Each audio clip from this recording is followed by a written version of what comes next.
Okay, well, let's make a start. Good afternoon and welcome to this session on end-to-end Power BI desktop data modeling. Very quick introduction to myself, Peter Myers. I'm a data platform MVP of some 12 years. I've worked with Microsoft Data Platform for over 20 years, beginning as an Access developer, but evolving alongside the SQL Server stack with BI, moving into Power Pivot in Excel, and then more recently, Power BI Desktop and Power BI. That is my background, and it is my pleasure in this 60 minutes to present to you my passion and my experience around data modeling. So the session outline is this. The focus is level 200. What is Power BI Desktop and how can we achieve modeling with it?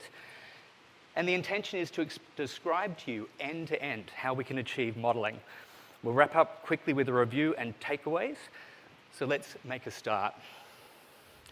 Power BI Desktop, a freely available, at no cost download, a tool on your desktop enabling you to do two things, data modeling and reporting. And be aware that it is integrating proven technologies that you may already be familiar with in Excel, like Power Pivot and Power Query. It gets updated on a very regular basis, so at least monthly we're finding new capabilities and features. And what I'm here to talk about is specifically what you can do as a developer with Power BI Desktop. And I'll open with the point that it is a highly versatile tool, offering 4 modes of development. There's live connection, there's import, direct query, and mixed. And let's be very clear, the odd one out here is that live connection is a mode used only for report development. It expects that you have an external model. It could be SQL Server, it could be Azure Analysis Services, or it could be a Power BI data set. And you're using Power BI Desktop simply to create a report over that model. Well, that's not really the focus of this session. We're really here to talk about the modeling capabilities of Power BI Desktop, of which there are the 3 modes, the import, direct query, and mixed. So the live connection I've already described is that Power BI Desktop is purely a reporting tool. Moving on to the development mode that is import, this is the most versatile mode. In fact, it's the default.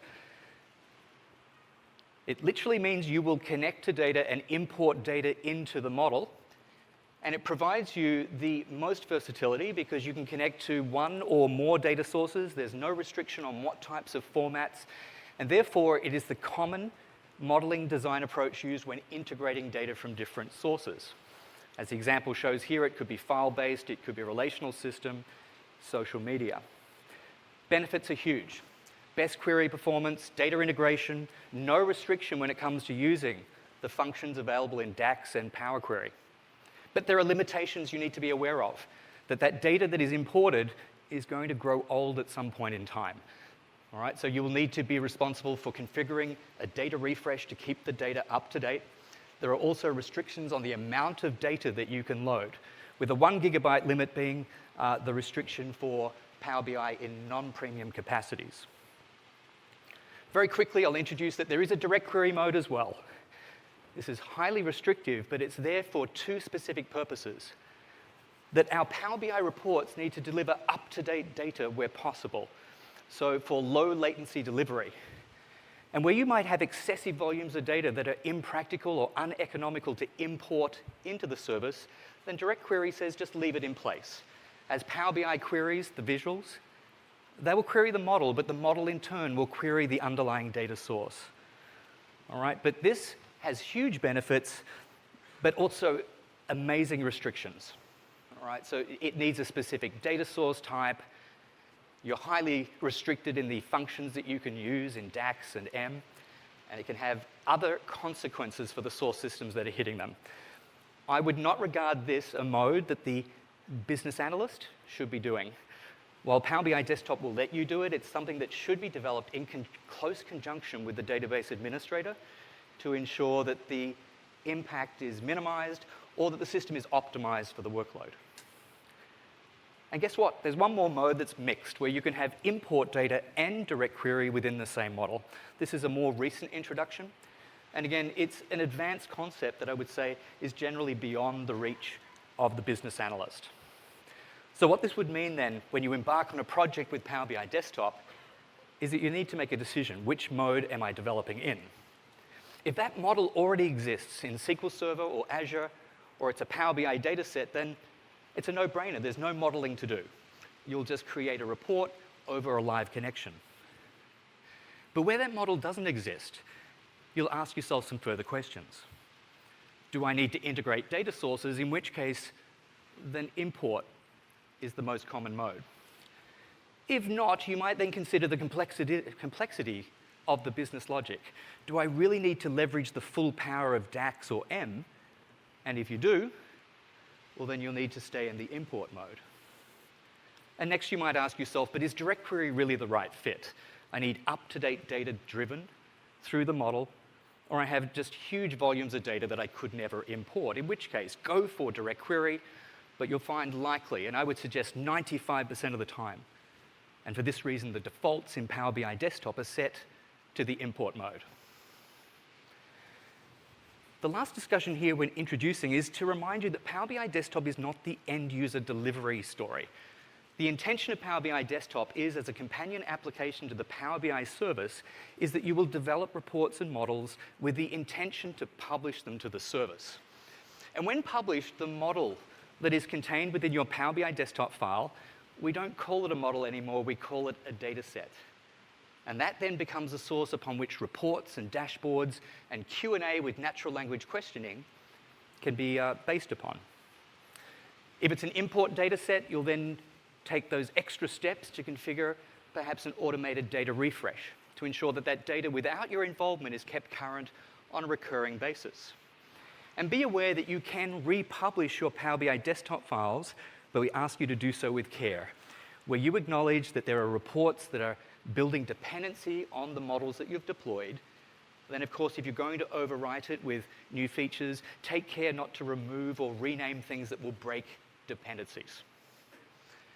That provides you a pretty quick introduction to Power BI Desktop. Let me switch to some demo then. And my demo goes like this. So in fact, what I have as a starter, a couple of files. I have a CSV file here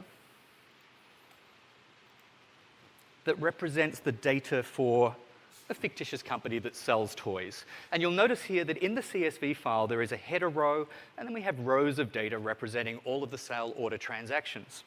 And I can point out to you that we see that we've got order date, ship date, and other values.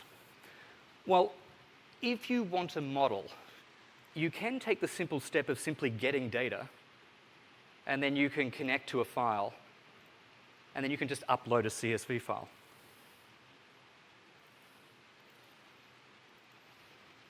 You can just take raw data, and that will create a data model that we'll now call a data set upon which you can base reports. But what you're about to see is that it is perhaps not the best experience for your users, and it probably doesn't encapsulate the business logic that you anticipate is required in your reports.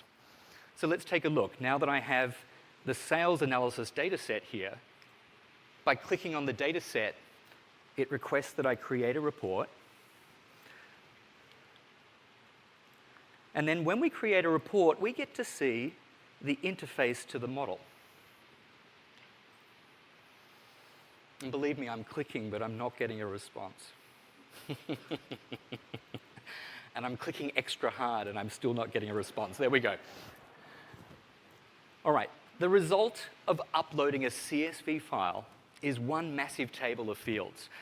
And so already I look at this and I go, well, that's going to be problematic for my users. They've got order date, they've got order year, order month, but where's order quarter? I'll see that some of the fields are summarizable, so I know they're numeric, and then in the visuals I can summarize by counting or sum, average, min, max. But the names aren't even friendly, so what I'm going to do is delete that and try again. Let me get data this time from a file that is a Power BI Desktop file. With a PBIX extension, it contains a data model, and then when I go to create a report based off this, look at the difference. I have a well-structured model consisting of tables. Expanding within the tables, I get to see that I have well-named fields and even hierarchies like calendar, allowing navigation from high levels of year, quarter, month. I have product. I even have folders within with special formatting fields. And when I hover over SKU, because perhaps I don't understand what SKU means, I see a description providing me information that it's actually stock keeping unit. I see that I have state information, and I also have sales. And this is where I find a lot of the summarizable logic. That when it comes to building out those visuals on my report page, we're typically filtering, grouping, and summarizing. It's a common 3 phases that we go through. So here is where my summarization logic is, that I need to analyze sales or orders, or year-to-date sales or quantity. Which would you prefer when it comes to designing your reports in Power BI? And if your answer is the second one, which of course it is, that can only be achieved with Power BI Desktop. And so this is, in fact, like those cooking shows you see on TV. Here's the beautiful cake in advance so you know what I'm about to bake. And then here in demonstration, I'm going to show you how from that data I could produce this result. So it would only seem reasonable that I should delete this and start from scratch. All right, before I do, and I would hope on your projects too, that you give good consideration to what you're designing. Like, who is your model audience? It's important to know. Perhaps it's just you. Do you need to go to all this trouble to make it friendly and beautiful if you're just consuming it? Perhaps not. But if you do have report authors out there, then you need a well-structured model that communicates clearly the intent of what that model has on offer.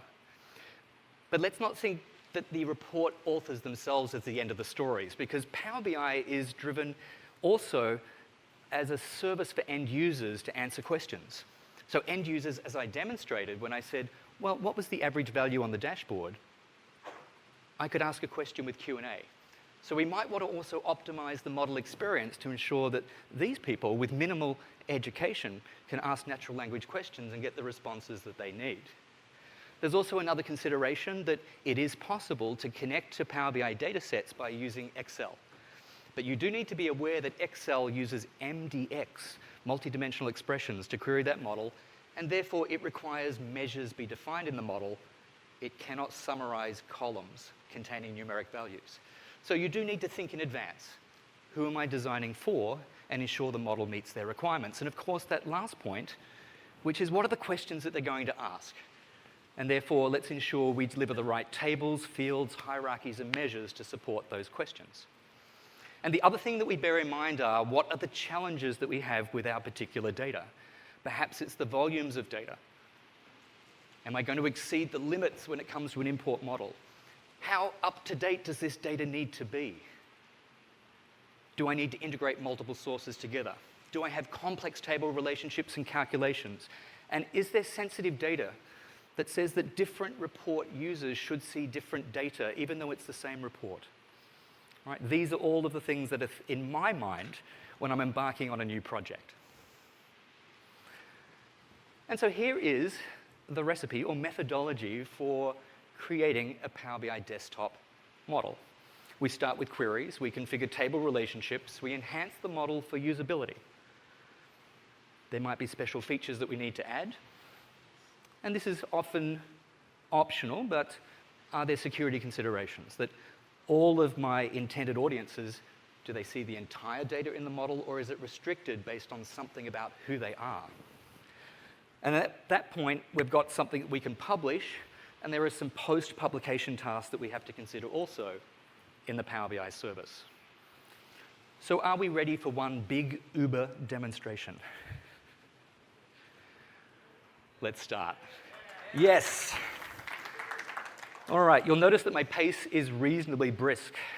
That's because this is a really long demo. So I'm going to start where we would all start, and by opening up Power BI Desktop, we have a blank new file. Good place to start is a file save as. And so down to my D drive, I'm going to save this as the sales analysis. The next thing I'd suggest you do is come to File Options. And this is where you might want to tweak some of the data load options. And you'll find down here, there are all sorts of options that are turned on by default. There's one here called Time Intelligence that I like to turn off, but I'm going to leave it on so I can describe to you why I like to turn it off.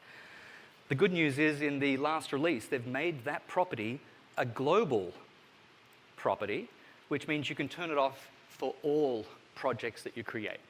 Okay, so for the moment, I'm not going to change any of the defaults, but in the real world, when I start a project, that's my first consideration. So really, there's only one starting point for model development at this point, and that is to go and get some data. So in this case, I'm going to use SQL Server, and I'm going to connect to a local instance. And that connection requires me to authenticate with that service, and I'll use Windows.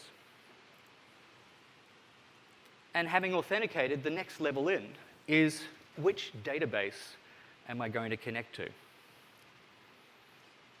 All right, and here we have the Tailspin Toys 2018 database. And it's a very, very simple database. I've found that as an instructor, that it's best to keep the data simple so we can focus on the concepts rather than complexities of data. So what I find is that there's a sales table here, and simply by selecting it, I have a preview of the data. Looks good to me. And so I want to import data from that table, so I check it. And then I have this button down here that says, aha, because this is a relational system, there could be foreign key relationships or constraints that will allow you to easily detect related tables. And in doing so, I see that 2 additional tables are added, the product and state. And then the next decision point will be, am I going to load or edit? Now here's the thing. You need to bear in mind at all times that this is an import model. You are literally importing data, and at some point in time, the size of that might work against you. There are constraints about the size of models. 1 gigabyte in a non-premium capacity. So I ask you at all times not to click load, but click edit, because what a load does is a select star from each table. All columns, all rows. Now, when you click edit, what you see open here is the Power Query editor. And in the left pane, we see that we have 1 query for each of those selected tables. And then let me select the sales. And then I see a preview of all columns and rows. But let's be very clear about this, that this data is not yet loaded to the model. Power Query is really like defining a recipe that you're going to cook. The recipe that you have isn't the food. We all understand that. But it does describe the inputs or the ingredients that you need and the step-by-steps to prepare and produce a delicious meal. A Power Query is no different. Its inputs are data, its steps are transformations, and the output isn't a delicious meal, but it's data loaded into your model as a table. All right, so let's begin then with the sales. And bearing in mind that we want to reduce data where possible, the first thing that I like to do is not open parameters, but open up the choose columns and remove columns that are not relevant to this project. Now, let me cancel that because what I should have done was shown you that the last 2 columns here look a little different from the rest. And in fact, what Power Query is telling us is that there are related tables, and you could potentially join and introduce columns from those related tables. Well, I have no intention of doing that, so that's where I'll simply remove the columns that I know are not relevant. Just give me the order date, the customer state, the product, the quantity, and the unit price. And then I recognize that I need to analyze sales. That's actually the multiplication of these 2 columns. So let me go ahead and right-click, use the context menu to give me the product of those 2 columns, and by double-clicking the column header, I'll rename this as sales. Now, what I'd like you to notice is that here's our recipe of applied steps. Repeatable logic, that when the table needs to be loaded, it simply follows the instructions that you've configured. Next query for product. All right, same approach. Let's reduce this by not including columns. So again, I notice at the very right here that there's a photograph. You could store the photograph in a database, but there's nothing that a Power BI model will do with it. In fact, it won't load the binary data. But I will share with you a technique that you can leverage photographs, simply you don't load them in the model. Stay tuned. So these 2 I know that I need to get rid of. And I know that retail price really isn't relevant for what we're doing. But otherwise, the rest of the columns are good. And I will use this opportunity to start cleaning things up. So by double-clicking the column headers, I'm providing more concise and friendly names. And here's the rationale. That by default, the names that you give to tables and columns and hierarchies and levels and measures become the default labels in your visuals. And if you want those default labels to be friendly, well, clean them up at the model time.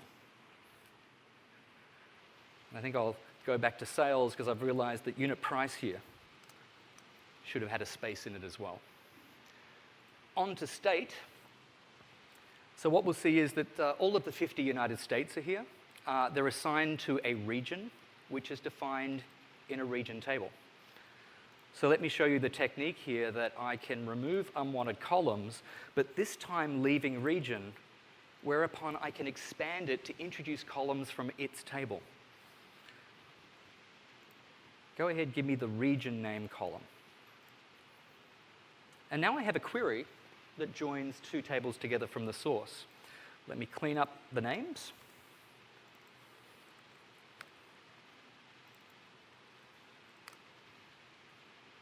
And also when I right-click the last step, that if you see that the option to view the native query is enabled, that provides you evidence that Power Query could fold that logic into a single statement. That's a good thing. That means Power Query, to apply all of the transformations, has a single statement that it sends down to the source. That is not always achievable. It's often only achievable when there's simplistic transformations that have direct operations within T-SQL in this case. Okay, there we go. The model has still not been born. I have 3 recipes on how it will connect to a SQL Server database and transform data. But at this stage, what I'll do is apply or cook those recipes.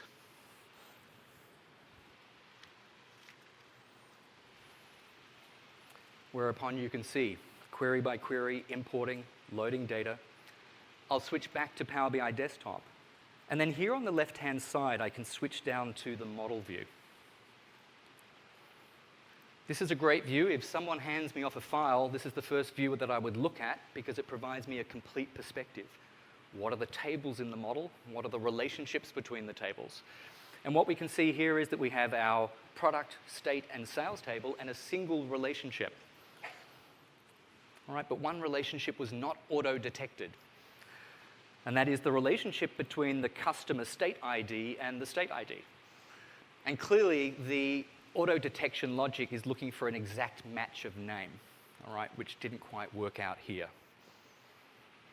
It's easily fixed. I'll drag customer state ID onto state ID, and now I have related these tables together. So it's really super important to understand what these relationships are doing. We have 3 tabular sets of data, but what the relationships are instructing the model to do is to propagate filters. That if we filter by the state New York, we want that to propagate down to sales to filter the sales of the orders that took place in New York. This is a very common pattern, and there's a lot to say about relationships. And therefore, I'd encourage you to come join me tomorrow for a level 300 session that explores everything about relationships. The takeaway in this level 200 overview is that the relationships propagate filters. And there's a common pattern between the tables. In this case, we have product and state. Technically, we would refer to these as dimension tables. They describe your business entities. They are used for filtering and grouping. And as filters and groups are applied to the values in these tables, those filters propagate down to the sales table that technically we refer to as a fact table, representing the accumulation of business activity. And thereupon, we want some summarization logic. Let's filter by New York and let's sum the sales to achieve what were the New York sales. Very common pattern.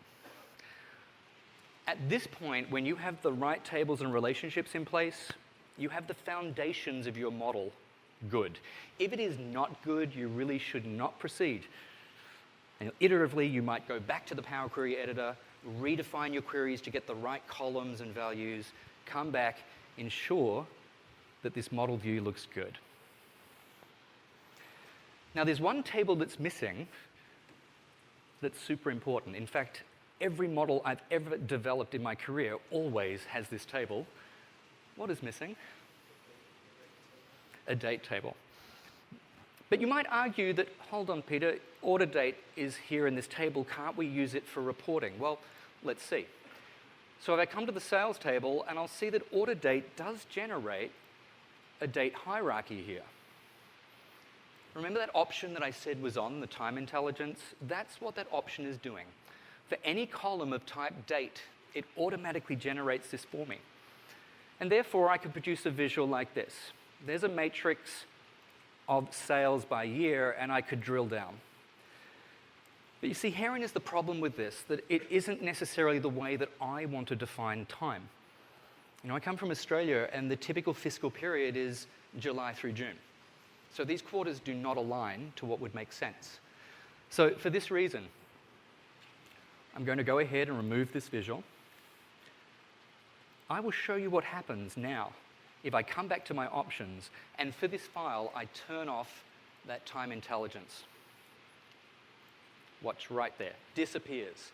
That order date column is now just a column of date values, and I will be responsible for producing a date table to support the known filtering and grouping that we'll do over time periods. So to support me in that, as a modeling tool, I have a language known as DAX, Data Analysis Expressions. There are 3 types of calculations I can add to the model, and the one that I'll now demonstrate is creating a calculated table. A table named date will be based on the calendar auto function. Calendar auto. Super helpful function, because what it does is scans your model for every column of type date. For each of those columns, it determines the min and max value in the column. It takes the min of the min and the max of the max. What that gives you then is the full date range that that model requires. And then it ensures that the table will be created with a date range that provides full years. Calendar auto without a parameter says that your year ends on December. If I passed in the value 6, my year ends in June. All right, so calendar auto is doing an awful lot to help you. And when I press enter, you'll see that the delivery is a single column of dates guaranteeing that all values are encompassed. And what's super cool about calculated tables is that they recompute as data is refreshed. So as sales for next financial year are loaded, then the date table automatically extends. Good news. The next type of calculation is the calculated column. I need a column named year that is just going to be text, prefix CY, and give me the date value of the year. And there's some customization already. I like to prefix the year with CY so it's totally clear in reports that it's a calendar year. And then knowing that people also want to filter or group by quarter, well, I'll add a quarter column. This time I'll use the format function in DAX, where I can just format using a pattern. YYY for the year, QQ. So by the way, what you see there with the backslash is that it's an escape character. The literal Q followed by whatever the quarter number is. One more, this time for month. The month will equal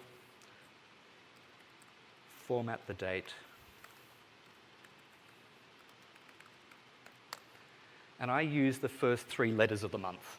The reason I like that and not the full month name is that if I were ever to place the month on the columns of a matrix, I don't want to see a small column for May and a large column for October. All right? If you sort of keep them the same length, you have a more presentable format. Awesome. Okay, so that gives me the date table I need. Well, let's go ahead and use it in a report. Show me year sales. And the moment that you see this pattern, you might scratch your head and say, well, just perhaps by coincidence, we sold exactly to the cent the same volume of sales every year. Or perhaps there's a problem with our model. All right, when you see this repeating of values, it more often than not suggests that you have a table that is completely orphaned.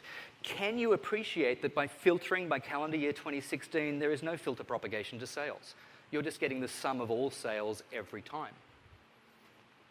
Now, I could drag drop to produce that relationship, but it's a more dramatic effect when I come back to the report, manage relationships, and show you the longer way to do it.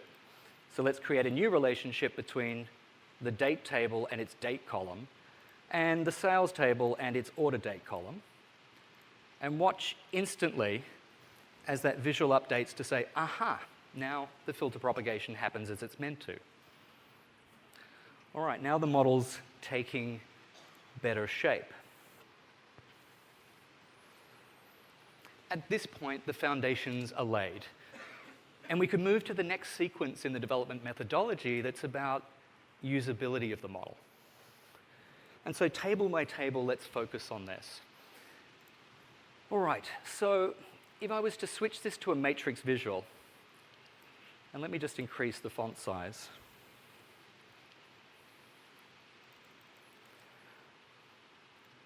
And we recognize that users want to drill from higher levels to lower levels.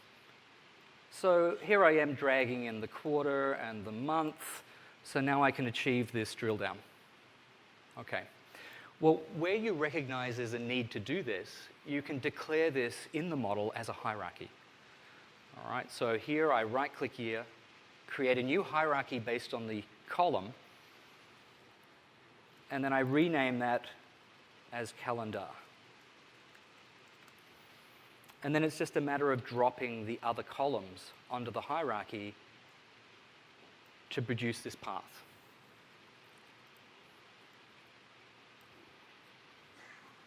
Now, why that's cool is that if I want to build up that visual, with one click, I've added the calendar hierarchy, switch it to a matrix, throw in sales, and away I go. All right?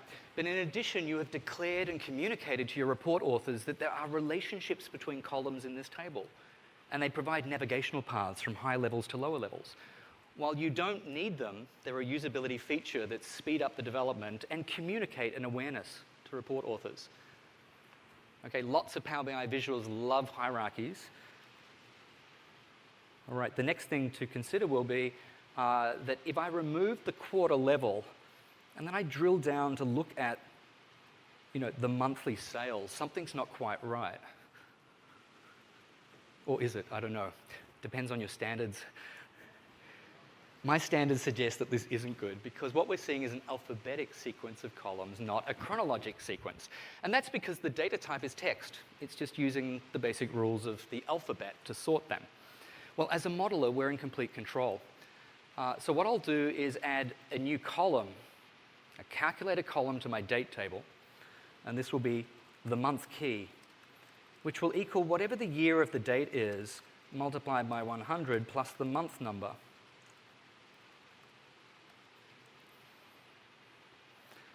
And best we take a look at it in the date table, right? You can see that the month key for January 2016 is 201601. I know that if I sort these values, it sorts chronologically months within years. Switching back to report design, because I love to validate my configurations immediately, I select the month column in the fields pane, and on the modeling ribbon, I instruct it to sort by the values of the month key. And then as validation, we see immediately in the visual that it's updated. Now, that's an interesting arrangement because when modeling, the report isn't your final report. It's really a scratch pad and a validation tool.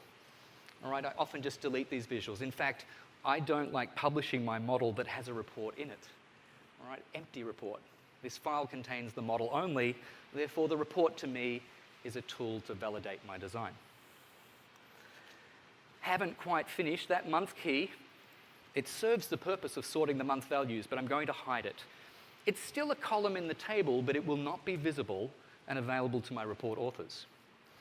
And then there's one last special thing to do for a date table. And by right-clicking it here in the fields pane, I can mark it as a date table and instruct that the date column contains a no-gaps sequence of full years of dates.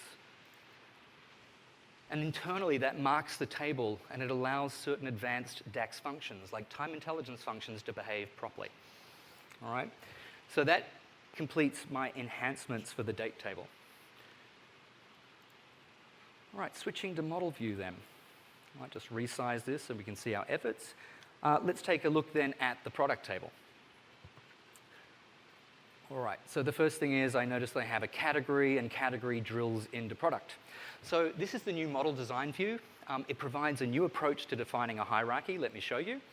Right-clicking category column, I create a hierarchy, and I name it products.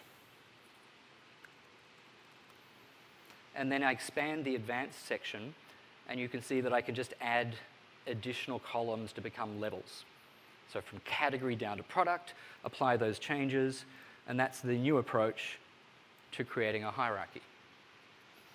The only other thing I'll do is that the product ID column contains values that don't really mean anything to my report users. They are there to establish relationships between tables. I don't want somebody doing something silly like summing product IDs together. So I'm certainly going to hide that column. And then what you'll find in report view is that our product table now consists of a products hierarchy and well-named columns and no product ID. Now, noticing that SKU might confuse some people, I can come back to modeling view, and here in the description property for this column, I can spell it out. This is the stock keeping unit. And you saw earlier that that would appear as a tooltip for those browsing the model in the fields pane. Control S. It's a good practice to save often. Moving to the next table, it would then be the state table. So this is pretty straightforward. Another hierarchy to allow drilling from region down to state. And then I'll go ahead and hide the state ID. And what you'll find is that this new designer, the properties pane here exposes all properties, be it the selection of a table, a column, a hierarchy level, or a measure. They are the 5 types of objects within our model. So that has enhanced the 3 dimension tables. Remember, dimension tables defining business entities that we filter and group by: date, product, and state. And now, with my attention to the sales table, the first thing I'm going to do, and this is a great feature of the new model designer, is that we can multi-select and do bulk property updates. So the 3 columns that represent the many side of those relationships, again, I don't want users working with them directly, so I hide them. And then we notice that the remaining ones are quantity, sales, and unit price. So now we see the sales table expressing only aggregation logic. And when you see a field that has a sigma symbol next to it, it tells you 2 things. It's a numeric column, and it tells you that when used in a visual where a measure is required, it will summarize by default.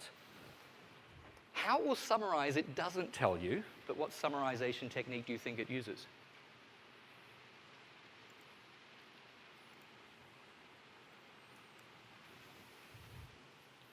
The most common summarization is sum.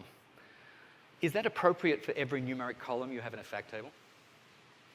No. Unit price, because it's a rate, should not be summed together. So what we can do as a modeler is control that default summarization. When I select unit price, here on the modeling ribbon, I'm sorry, wrong one, you'll see that it is defaulting. Probably should be average. It's also possible to say that a numeric column shouldn't summarize, like in Australia or the US, postal codes, zip codes. If they were stored as numbers, perhaps they shouldn't be summed together. All right, so what I'll do is I'll switch that to become average. And then if I remove unit price but add it again, you'll see the default summarization is kicked in. The other thing I pay close attention to is the formatting. Like quantity should have a thousands separator. Sales should be currency to 2 decimal places. So what you're doing is you're helping out those report authors by ensuring consistency of a suitable format.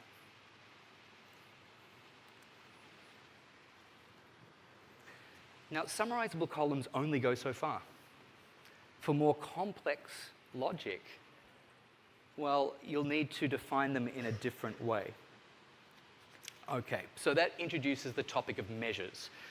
Now, DAX, as a formula language, does 3 things in models. You've seen 2 examples so far. The date table was a calculated table, and the columns that I added to that table were DAX logic to create new columns. Well, DAX can also define summarization logic. Let's see by example.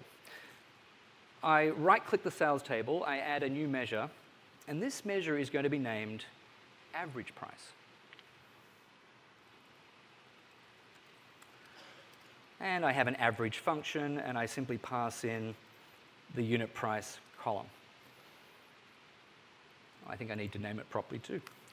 All right, now that I have a measure, I'm going to format it as currency, 2 decimal places, and I'm going to place it into the matrix. Notice that it produces exactly the same result. But there is, in fact, a big difference. To the report author, you see unit price is still flexibly aggregatable. At report design time, they can choose to have that column aggregated in a different way. So if I really want to restrict them from doing something silly, like summing unit prices together, the approach would be what I've just done. Create a measure, and I want you to notice here that there is no such concept to configure the measure and change the way that it evaluates. That logic is locked into the model. And then I could go ahead and hide unit price. And so if they want price, they have to use my logic, the average of price. And while I'm at it, let me create another measure, because average is so overused, don't you think? I find a lot of the time what people really want is median. So let's provide the report author's choice. We'll give them median price as well. And where you build up more and more measures in a table, from an organizational point of view, it can be hard to use. So switching across to model view then, let's take a look at this growing list of measures. And by multi-selecting average and median price, I'm going to assign them to a display folder called pricing. So what the user will see now is that those measures are found conveniently. I was sure I multi-selected that. Well, they're found together in the pricing folder. There we go.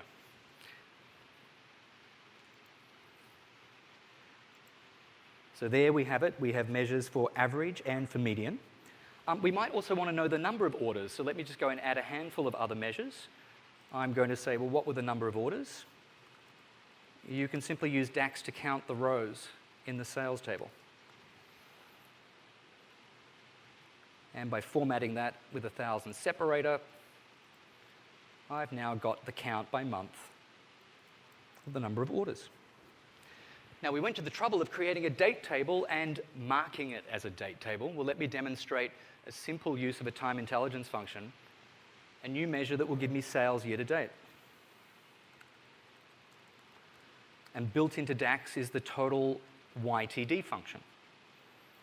Okay, for the sum of the sales column, and in the date table, there is my marked date column. What I've produced is a formula to produce the accumulation of sales within the year. I think there are over 32 DAX functions committed to time intelligence behavior. So again, I go ahead and format this, and then we'll see the result simply by taking that measure, dragging it into the matrix.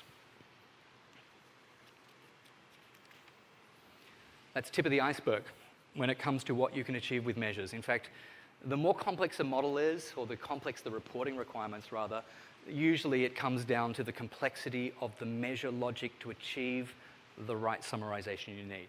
So at that point, you can't escape not learning about DAX. There's a very special and powerful function that makes you god of your own model. That function is named calculate. And in that, you can do whatever it requires to achieve your results by removing filters or adding filters to arrive at the result that your logic needs. Awesome.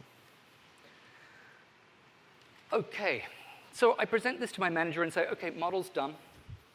And she's like, well, you know, have you ever had a manager that the first attempt of any project is always good and you can move on to the next one? Usually not, right? There's always something else. And what's been pointed out is that yes, but to determine the effectiveness of our state-level marketing campaigns, what are we achieving for sales by population of that state? And that's an excellent question. And the model currently won't answer that. And what I could do is go back to the source system, but I know that population was not a column in the state table. So it's an opportunity for me to go and find a credible source of data of which I have this web page. And remember, the import mode provides me that flexibility to go ahead and to bring in queries from multiple sources. And what we find on this web page is that there's a single HTML table that provides the information that I need. So let me go ahead and edit by transforming this data even further. For example, I don't need the rank column. We don't need the United States as a grand total. We can always sum the states together, so let's filter it out. And that number column, well, probably should just be called population. And this whole query is simply state population. So then I can come back to my state query, and here's the real magic of how you can achieve integration across different stores, different formats, in fact, is that I go ahead and I merge two queries together, the state and the state population, the commonality being that they both have a state column, and then I specify that the SQL Server data is organizational, yet the web page is public. That determines how efficiently Power Query can merge the data. And then we find that we have state population and the ability to expand and introduce population to become a column of my state query. There you've just witnessed the integration of SQL Server state data and data coming from a public web page. Ensuring that we keep the model data small as possible, I disable this query. Do not load to the model. Your purpose was to merge with another query. And then I go ahead and I apply those changes back to the model. So as a more advanced measure, now that we see that in the state table, I have a column named population, well, let's go ahead and create what's known as a quick measure. And quick measures are sort of like the learning wheels that you have on a bicycle when you're young. All right, they sort of provide you guidance. And here are some templates that kickstart, and I can see that I have a division measure. So let's place the sales on the numerator and the state population on the denominator. And there is a new measure, which I'll rename to be called sales per capita.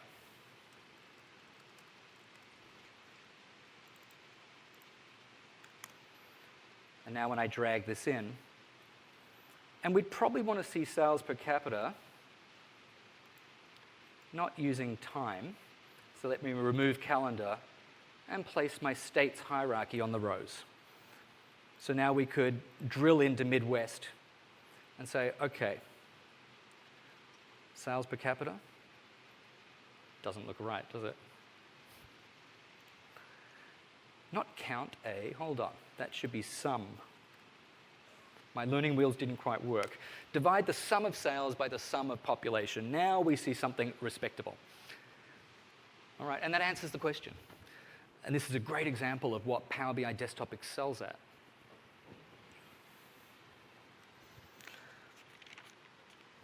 All right, other features. And noticing that I'm running out of time. Okay, the next topic would be categorization. So, for example, the state column here on the modeling ribbon could be categorized as a state. Let me select the state column. And what we're doing is we're providing metadata to describe the content of a column.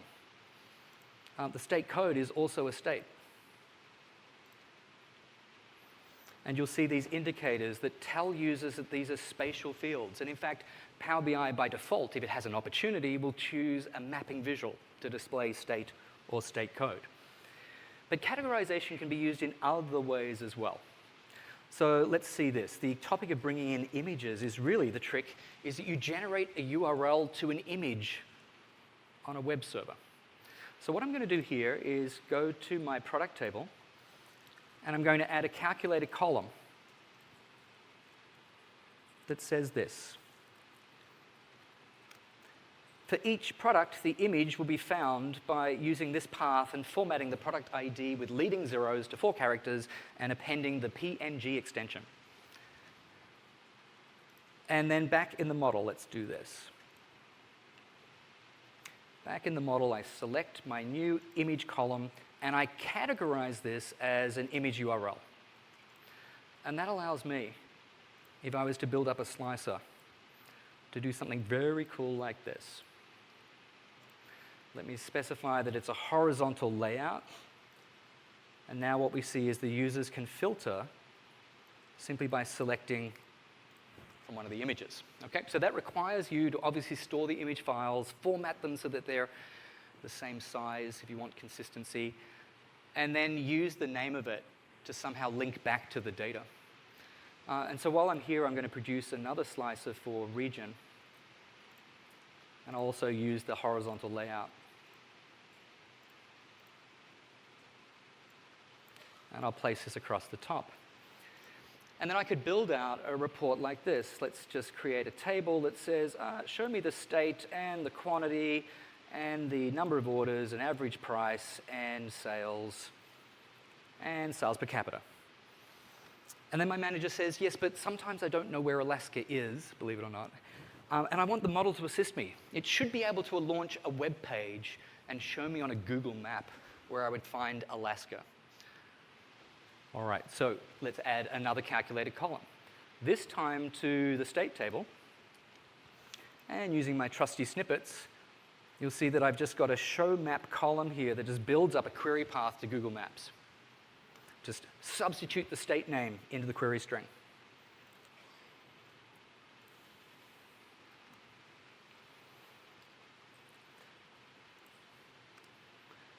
And then I'll categorize this column, you probably guessed it, as a web URL.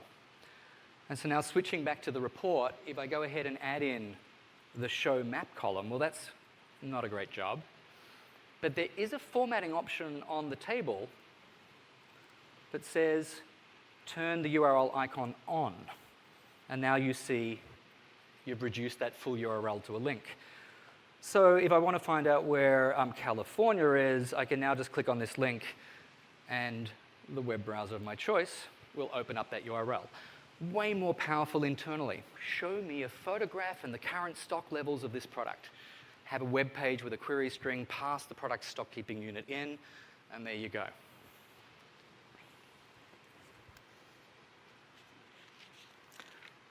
All right. Very last topic is I'm ready to publish, but my manager reminds me that not all salespeople should see all of this data. We have a policy here at Tailspin Toys that says that only the manager of the region can see the states that come from that region. So what I'm going to do is enhance the model with some additional data. This time it's coming from Excel. And what I have in my assets is a set of data that I maintain to the side. All right? And you'll see that it's quite simple. A region column and a manager column. The one transformation that I need to do is promote that the first row is really the column headers. So that's easily solved on the ribbon. Use the first row as headers. And there we have the association between a region of a manager. But I want to point this out. It's a little more interesting than a one-to-one mapping. Fred, for whatever reason, happens to be manager of 2 regions and therefore should have permission to see them. So I'll go ahead and this time close and apply. And this is how I can configure row-level security. Data-driven row-level security. All right, first thing, make sure that that table is hidden. I don't intend for that to be used for reporting reasons. And then we'll create a relationship between the 2 region columns. So region maps to region. And Power BI detects that there's actually duplicate regions in both columns. Now, if you come join my session tomorrow, we have a deep discussion on relationships, but the majority of relationships you're likely to implement are the one-to-many or the many-to-one. Here, it detects that we'll need a many-to-many, which is valid, but perhaps not the best design. But for this volume of data, I'm not going to be too concerned. I'm going to change one default that says that filtering region manager should propagate down to the state table. And now what we see is we've created a relationship here, and now I'm set up nicely to create a security role that I'll name managers, where we enforce a filter on that new table, region manager, and that the manager will be filtered by the DAX function named username. The authenticated account will be used to filter that table, and then propagation down to state table, down to sales, will guarantee that a manager will only ever see their assigned regions. All right, let's put it to the test.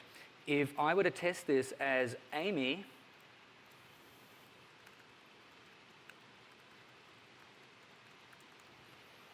we can see that Amy, if looking at this report, could see Midwest only. And yet, if it was Fred, we would expect to see 2. And there we go. Fred would see Midwest and Southwest states. Okay, so in my final minutes, I've now arrived at a working solution. What I would typically do is clean up by removing all of the report pages and visuals. That's just my style. And then I can publish directly here from the home ribbon up to the service. It simply wants to know which workspace am I publishing to. And then we will see back here in Power BI, watch this, in the datasets, we now have sales analysis. By clicking on it, I'm back to creating a new report that I demonstrated earlier. And there's the beautifully laid out tables, well-named fields, even descriptions, the measures that encapsulate the logic. And when it comes to the row-level security, well, there's in fact a couple of things to do here. Once it becomes a data set in the service, your modeling hasn't finished. You have to ensure that if there's on-prem data, that the gateways are set up. Otherwise, you need to apply your credentials again, so they're stored securely by the service, and the service can use them to refresh. And then you would set up your refresh properties. Because there's row-level security, there's one other step, which is that you need to map to the security role here that all of my sales managers belong in the security group in Azure AD called Sales Managers. So I map them across to managers, and now the service will enforce dynamically based on the security group membership through to the model itself. All right, I think I have about 2 minutes to wrap up. How are we doing?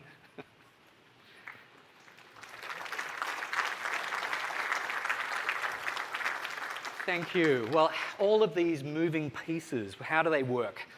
You now understand that Power BI Desktop is a modeling tool. We use data sources to define queries that, when loaded, load tables to the model.